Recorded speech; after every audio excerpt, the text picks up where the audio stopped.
Da da da da da da da da da da da da. Oh,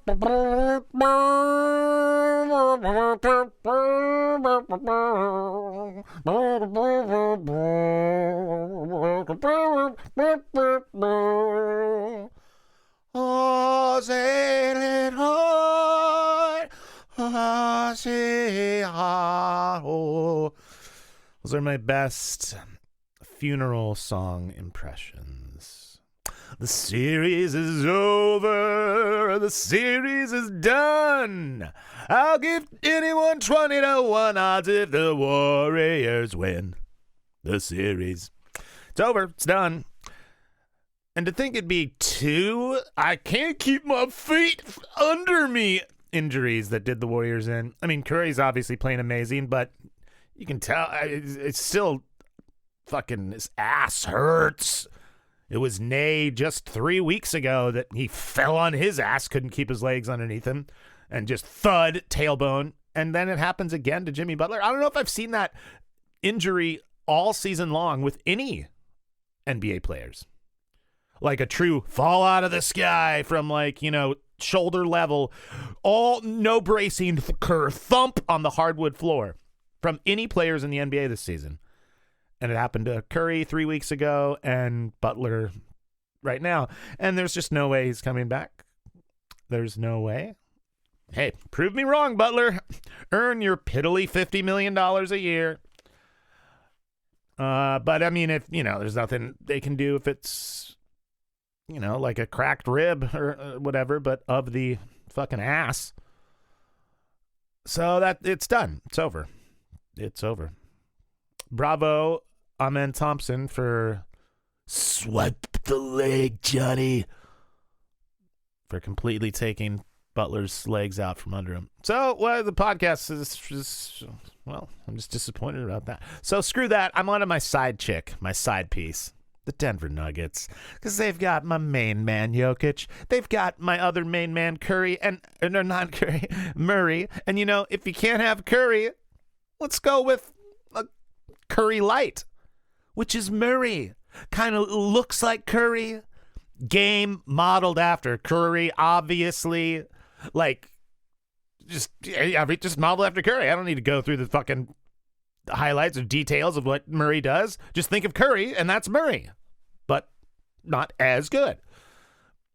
So I love the Nuggets, and Jokic is fucking awesome. He has such great touch, but they've got to play so many minutes too. But I think the Clippers are maybe the second best team in the league next to the Thunder / Celtics. So maybe third best team in the league, especially when Kawhi's on. And he doesn't have to have a historic game like he did last game. But just if Kawhi is normal Kawhi, like 25 points, shooting at 55% and playing amazing D, they're fucking awesome. The Clippers are awesome. The Clippers are like the Rockets, but experienced, and they have a go-to, no doubt about it. Oh, who are we going to give the ball to in the last minute? Doi! It's fucking Kawhi Leonard. He's one of the best of all time to give the ball to in the last minute. My God. Who do you want to give the ball to in the last minute? Someone who can get their shot whenever the fuck they want. Name me 5 better people than Kawhi for that in NBA history. It's not Curry. Curry can't get his shot whenever he wants. He's lucky, not lucky, but you know what I mean, that he's that fucking amazing at shooting super hard shots. You're lucky that he's the greatest shooter in the world, bar none, ever. And that doesn't just mean set shots, whatever, like a Klay Thompson or something. No. Of making, like the announcer said the other day, that is geometrically impossible, should not happen. That only people say stuff when Curry does something like that, because he's the only one that does something like that. So Curry can't get his own shot off whenever he wants. That's why he doesn't take the last shot all the time. I mean, if you're going to double and smother Curry, there's nothing really he can do.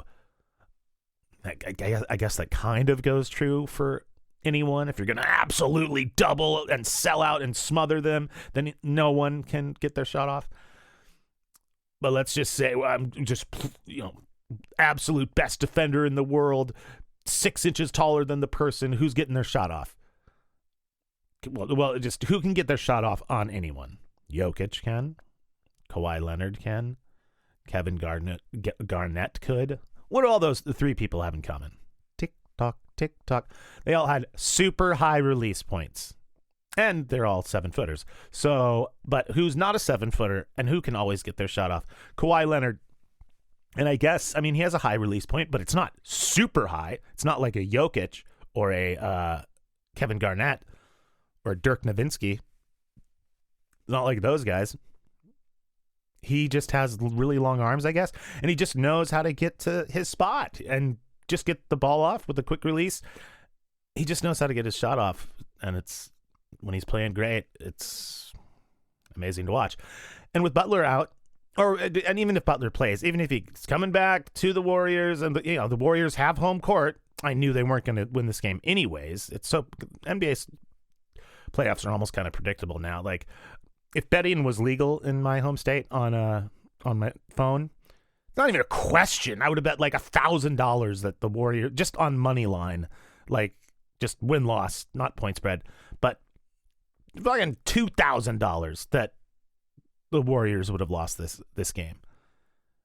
It's just so obvious. Like you steal a game 1 to get home court advantage. No one ever wins the second game on the road, ever. It never happens. Ever, ever, ever, ever, ever. Show me one instance ever in the history of the NBA playoffs where a road team has won the first game and then won the second game on the road. It's never happened once in the history of the NBA. I want video proof, video evidence, and you will win an old mouse pad. Anyways, so Denver, it's just going to be a series, man. It's going to be a fucking gnarly series, bro. It's going to be such a gnarly series. The first game, which was my last pod that I threw down. The first game was the craziest game I've ever seen in my life. I'll go on record for that. Craziest playoff game I've ever seen in my life. Where stakes aren't involved. Like, it's not game 7 winners and buzzer beaters, like blah, blah, blah. Okay, you could argue that's crazier. But like I said on my last pod, just playoffs is the only parameters we're using for it's just, if it was a game in the playoffs, that counts. I've never seen a crazier game than game 1. And then game 2 was almost like oh yeah, it was just a 2-point game, last possession, like if the game mattered. I mean, super like crazy shit in the fourth quarter. Aaron Gordon missed a wide open dunk, which I don't know if he's ever done in his life. Jokic with the missed free throw again. Westbrook just making crazy plays, and that still wasn't even a tenth as crazy as the first game. And then they only lost by a 2-point game, and it wasn't even as nearly as exciting as the first one. But it should be a crazy series. And so what? Now they're moving to, because it was in Denver. So now they're moving to LA. Yeah, it's just going to be a battle. So yeah, LA stole the home court from Denver. But that's my series I'm on now. My side chick. When I gotta, bang another chick. Who do I prefer? Someone like my chick. But not my chick, obviously. Gross. So, but someone like her, just like Fruit Loops, but not Fruit Loops. Fruity Pebbles, sure. So, all of that is the Nuggets. They're my number 2. And sorry if that was a little crass for some people. Oh, God. Yeah. So, so Murray, I love Murray. Loved it. Loved when they won the championship a couple years ago. It was so sweet. It's just nice to see a team stay healthy the whole time. That's why I kind of almost who's number 3 for this year? I think I might go Clippers, actually, because it's nice to see a team that play to its potential. So the Nuggets are completely healthy. They are tired as fuck at the end of games because they just somehow didn't have the foresight to get 3 other players that could give them minutes and spell Jokic and Murray. No. We only need 6 guys. We need our starting 5, and then Russell Westbrook and Christian Braun can switch in and out. Or Russell Westbrook and Michael Porter Jr. can switch in and out. Those 3, Brown, Porter Jr., and Westbrook, can share minutes, but the other 3 in all 48 minutes of the game. Seems like a bad strategy, but they did win it a couple years ago with that basic same strategy. The only difference is Kentavious Caldwell-Pope. So I don't know. But so they're healthy at least, though. And the Clippers are healthy. And Kawhi Leonard, it's the first time really that he's been healthy since the Toronto Raptors win. So that's kind of gnarly. It's gnarly. Like the last time Kawhi was healthy and engaged, because remember, he didn't want to play in the bubble. A 5-star. We have to play in a 5-star resort. We're shacked up here for a month and a half, 2 months at this 5-star cater to my every whim resort. Oh, how dare the NBA inflict this cruelty upon us. So he didn't even want his team to play in the bubble. So he gave up even though he was healthy. If y'all remember that. Such fucking bullshit. That's why I've never been a huge Kawhi fan. But the last time he was healthy and like I give a shit, even though you can never really tell with his face that he gives a shit. But last time he was healthy and gave a shit was the Toronto Raptors, which was what 1, 2, 3, 4, 5, 6 slash 7 years, 7 years ago, because they won in 2019. Was the 18-19 season? So yeah, 6 or 7 years ago. And he's healthy, and so yeah, we'll see. But the poor Warriors, even if Butler comes back, like I said, man, you just can't. You can't take,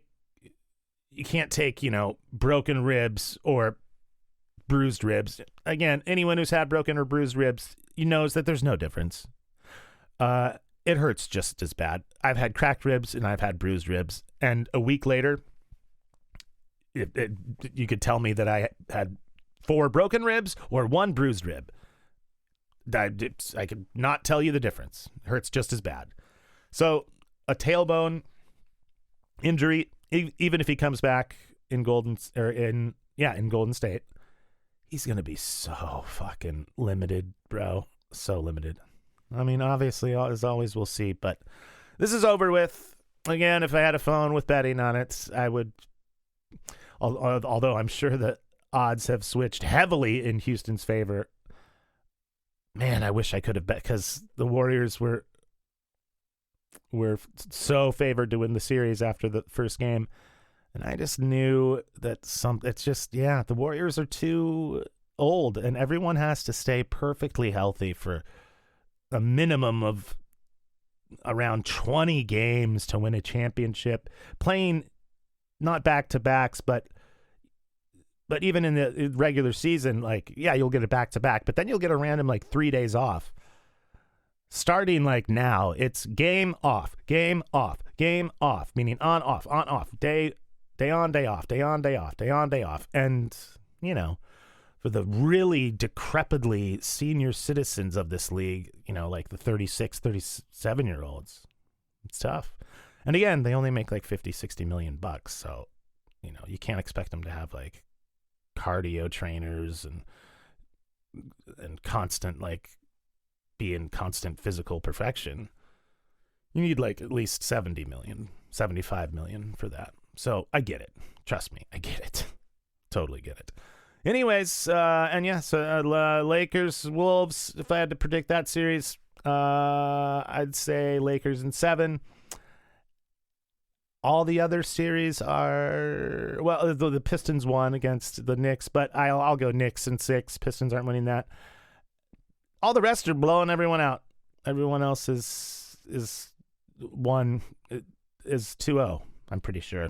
I haven't looked into it. All I know is the Warriors lost Butler, and the Nuggets just barely lost game 2.